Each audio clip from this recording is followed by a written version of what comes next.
Salut mes amis, aujourd'hui on va déguster un vin rouge de La Rioja, d'Espagne, mais je pense que la meilleure façon de déguster un vin c'est avoir quelqu'un qui travaille à la bodega pour nous expliquer le type de vin, mais dans cette bodega c'est important qu'il va nous expliquer où elle est située, parce qu'elle n'est pas tout à fait typique La Rioja. On va l'écouter.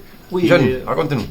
Bonjour. Oui, ici c'était un lieu très intéressant parce que nous sommes à La Rioja, mais nous appartenons à Castilla. Il y a une montagne et c'était un vieux monastère à la montagne. Et là, ils produisent le vin très tranquille à la montagne. C'est marrant. Pour bien comprendre toute cette histoire, imaginez que vous êtes de Paris, vous habitez au milieu de Paris, et à côté de vous, il y a, on va dire, 10 kilomètres qui appartient à Bordeaux. Là, au milieu de Paris. Mais plus ou moins, c'est pareil. On est dans la région de La Rioja. La Rioja, vous avez, les vignes sont plantées dans la région de La Rioja, dans la Navarre et à Álava, Pays Basque, mais il y a une petite partie où se trouve ce bodega, c'est la seule qui se trouve là, une petite partie qui appartient à la Castille. Ok. Pourquoi le nom, le veau, le ternero, c'est le veau? Oui, le ternero, ça vient de l'histoire du monastère. Ça vient à dire que le monastère avait beaucoup de ces animaux.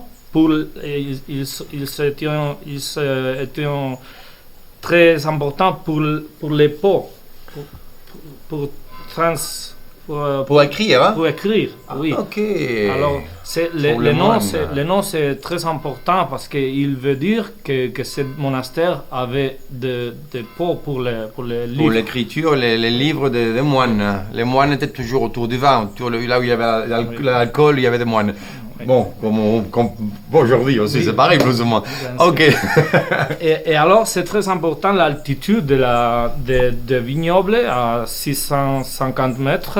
Et ça va nous donner beaucoup de fruits, beaucoup d'acidité naturelle.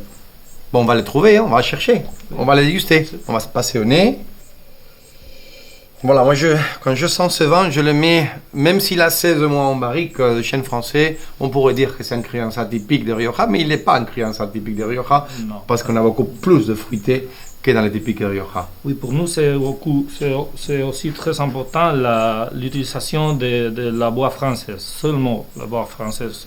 Qui va respecter le fruité, oui, c'est clair. Respecter le fruit. C'est clair. On va le goûter. Et quelque chose qui est très remarquable, c'est qu'on trouve la même fruité, le même côté fruité qu'on a trouvé au nez, on le trouve en bouche, mais il a une fraîcheur magnifique. Ça nous donne envie de reboire et de reboire et de reboire. Il est dangereux. Il est très long. Oui, il est très long en bouche, oui. Tout à fait. Donc ça, c'est plutôt l'attitude des vignes. C'est acidité, c'est fruits, beaucoup de fruits. Un peu de production, mais beaucoup de qualité. Et à cause de cette attitude, vous êtes les derniers à vendanger à la région. Oui, c'est la dernière. L'an dernier, c'était approximativement le 4 de novembre. Wow, tard. Donc, comme je dis tout le temps, pour les visiteurs qui viennent nous visiter à La Rioja, si vous voulez visiter une bodega, la dernière, vous arrivez en retard. Il y en a toujours quelqu'un qui vendange tard. Donc, il y a toujours quelqu'un pour vous montrer comment on vendange et comment on fait le vin. Merci, Jeanne. Merci. Merci à vous. Merci.